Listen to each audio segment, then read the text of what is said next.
Good morning students. प्रज्ञा विद्यालय की तरफ से ऑनलाइन क्लासेज में आपका स्वागत है। आज हम 8th क्लास में सामाजिक एवं राजनीतिक जीवन में इसका जो लेसन 3 है वो करेंगे। हमें संसद क्यों चाहिए। लेक्चर नंबर है वो हमारा रहेगा 24। पिछले लेक्चर में भी हमने इसी लेसन को डिस्कस किया था, हमें संसद क्यों चाहिए। देखिए, लोग और उनके प्रतिनिधि यानी उनके द्वारा चुने हुए, जनता और उनके द्वारा चुने हुए प्रतिनिधि हम किसको कहेंगे? जनता, जिसका चुनाव करती है। सहमति का विचार लोकतंत्र का प्रधान बिंदु होता है। लोकतंत्र यानी कि लोगों द्वारा जो चुनी गई हो सरकार है, उसका प्रधान बिंदु क्या होता है? सहमति। अगर आपस में सहमति होगी तभी जो लोकतंत्र है उसकी स्थापना होगी। सहमति का मतलब है चाह, स्वीकृति और लोगों की हिस्सेदारी। इनकी सहमति, स्वीकृति, चाह, लोगों का निर्णय ही लोकतांत्रिक सरकार का गठन करता है। इनकी लोग जो फैसला लेते हैं उसी के अनुसार जो सरकार है वो स्थापित होती है, उसका गठन होता है और उसके कामकाज के फैसले देता है। इस तरह के लोकतंत्र के पीछे मूल सोच यह होती है कि व्यक्ति या नागरिक ही सबसे महत्वपूर्ण है और सैद्धांतिक स्तर पर सरकार एवं अन्य सार्वजनिक संस्थानों में इन नागरिकों की आस्था है वो होनी चाहिए। व्यक्ति द्वारा सरकार को मंजूरी देने का एक तरीका चुनाव है कि व्यक्ति किस सरकार की स्थापना करेंगे, कौन सी सरकार का गठन करेंगे, इसकी जो मेन जो तरीका क्या है? चुनाव। लोग संसद के लिए अपने प्रतिनिधियों का चुनाव करते हैं कि संसद की स्थापना करने के लिए लोग क्या करते हैं? अपने प्रतिनिधियों का चुनाव करते हैं। इन्हीं निर्वाचित प्रतिनिधियों में से एक समूह वो सरकार बनाता है। जनता द्वारा चुने गए सभी प्रतिनिधियों के इस समूह को ही संसद कहा जाता है कि जनता है वो प्रत्येक क्षेत्र से एक एक प्रतिनिधि है उसका चुनाव करती है और जनता द्वारा चुने गए जो प्रतिनिधि होते हैं वो सरकार बनाते हैं और जनता द्वारा उन चुने गए प्रतिनिधियों का जो समूह होता है उनको क्या कहते हैं? संसद कहते हैं। यहाँ पे क्वेश्चन क्या रहेगा? संसद किसे कहते हैं? कि लोग प्रतिनिधियों का चुनाव करते हैं, ये प्रतिनिधि सरकार बनाते हैं, जनता द्वारा चुने गए सभी प्रतिनिधियों के इस समूह को क्या कहते हैं? संसद कहते हैं। यह संसद क्या करती है? सरकार को नियंत्रित करती है, यानी कि सरकार को नियंत्रित करती है, उसका मार्गदर्शन करती है। कौन करती है? संसद। भारतीय संसद देश की सर्वोच्च कानून निर्माण संस्था है। जो देश की सर्वोच्च कानून निर्माण संस्था, इनकी सबसे बड़ी जो कानूनों का निर्माण करने वाली संस्था कौन सी है? भारतीय संसद। इसके 2 सदन हैं या 2 अंग हैं। भारतीय संसद के कितने, यहाँ पे क्वेश्चन क्या रहेगा? संसद के कितने अंग हैं या संसद के कितने सदन हैं? कौन कौन 2 हैं? कौन कौन से? राज्यसभा और लोकसभा। राज्यसभा में कुल 245 सदस्य होते हैं। राज्यसभा में कितने सदस्य होते हैं? 245 सदस्य। देश के उपराष्ट्रपति राज्यसभा के सभापति होते हैं। राज्यसभा का सभापति कौन होता है? उपराष्ट्रपति।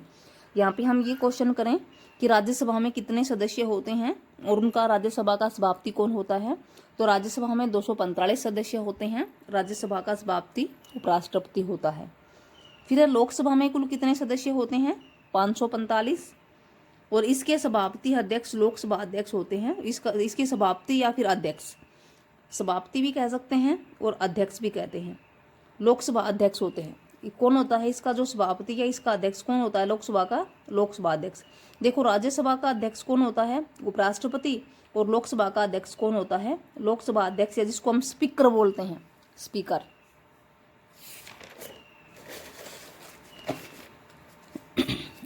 उसके बाद है संसद की भूमिका, कि जो संसद है उसकी भूमिका क्या है। आज़ादी के बाद गठित की गई भारतीय संसद लोकतंत्र के सिद्धांतों में भारतीय जनता की आस्था का प्रतीक है। ये सिद्धांत हैं निर्णय प्रक्रिया में जनता की हिस्सेदारी और सहमति पर आधारित शासन, कि जो फैसला लेने की जो प्रक्रिया है उसमें जनता की क्या हिस्सेदारी है, क्या सहमति है। ये हमारी व्यवस्था में संसद के पास महत्वपूर्ण शक्तियाँ हैं क्योंकि यह जनता का प्रतिनिधित्व करती है। लोकसभा के लिए भी उसी तरह चुनाव होते हैं जिस तरह राज्य विधानसभा के लिए चुनाव होते हैं। जैसे राज्य स्तर पर विधानसभा के चुनाव होते हैं, केंद्र स्तर पर लोकसभा के चुनाव होते हैं। लोकसभा के चुनाव किसके स्तर पर होते हैं? केंद्र के स्तर पर। और विधानसभा के चुनाव राज्य स्तर पर।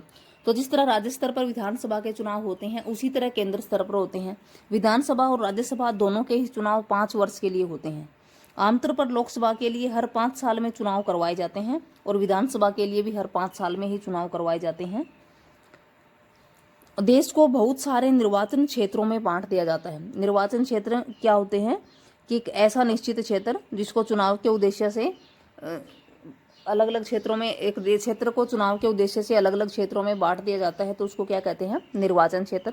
जैसे हम ये कहते हैं कि लोकसभा की 545 सीटें हैं इसमें भारत में, तो कितने क्षेत्रों में बांट दिया जाएगा, भारत को 545 क्षेत्रों में बांट दिया जाएगा। यानी कि जितने भी सीटें हैं उतने ही निर्वाचन क्षेत्र उसको कहेंगे।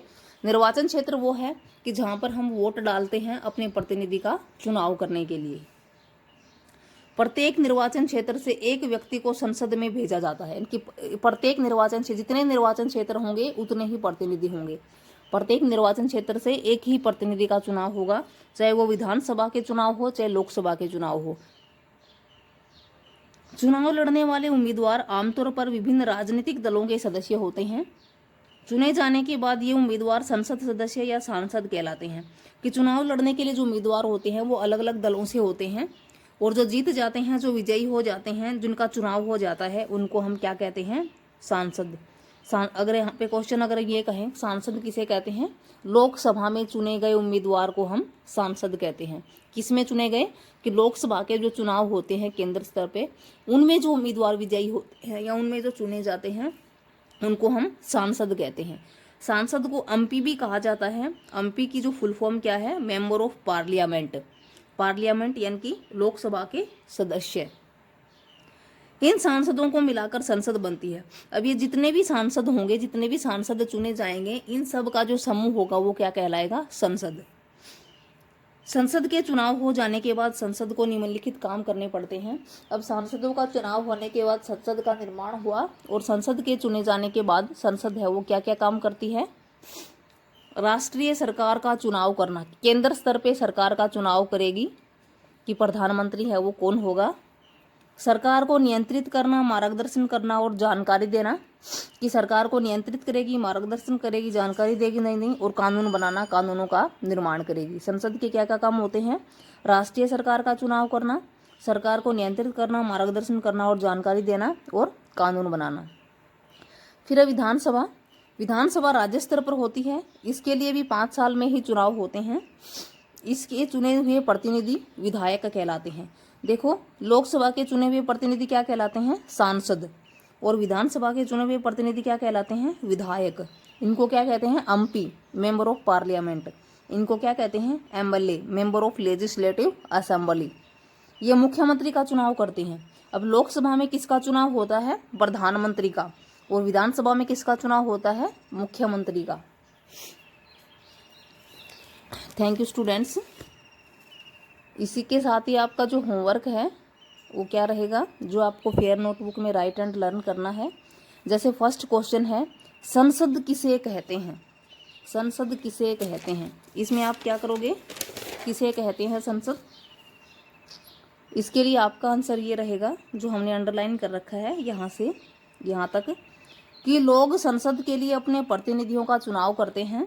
इन्हीं निर्वाचित प्रतिनिधियों में से एक समूह सरकार बनाता है। जनता द्वारा चुने गए सभी प्रतिनिधियों के इस समूह को ही संसद कहा जाता है।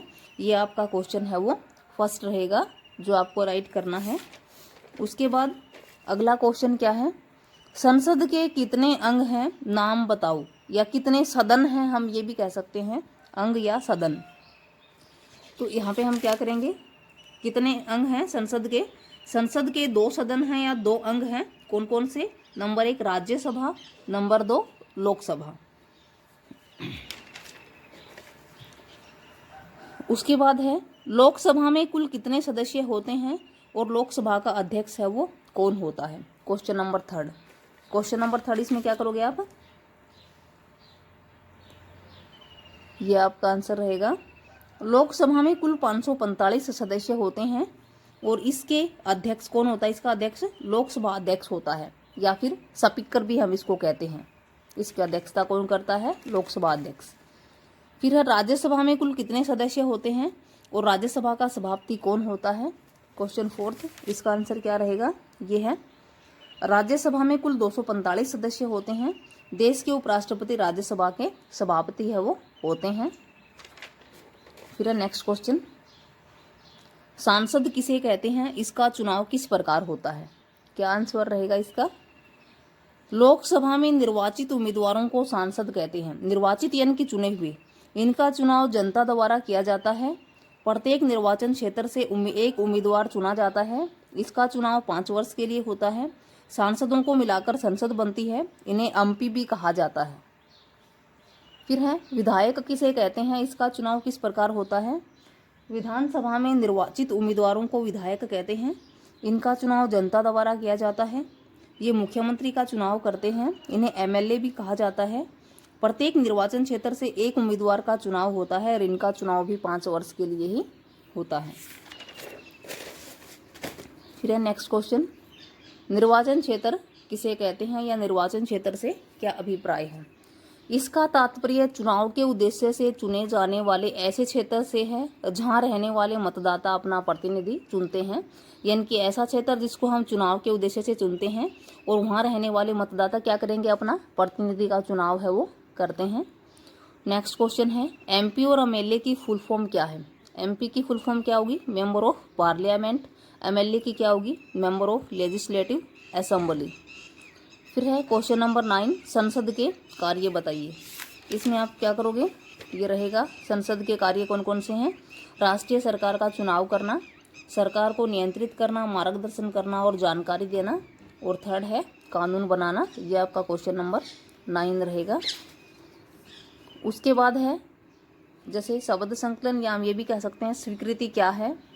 किसी चीज़ पर अपनी सहमति देना और उसके पक्ष में काम करना। अगर हम किसी चीज़ पर अपनी सहमति देते हैं या उसके पक्ष में काम करते हैं, उसका समर्थन करते हैं, तो उसे हम क्या कहेंगे? स्वीकृति। Thank you students. ये 9 क्वेश्चन हैं और एक शब्द संकलन है जो आपको अपनी फेयर नोटबुक में राइट करना है और लर्न करने हैं।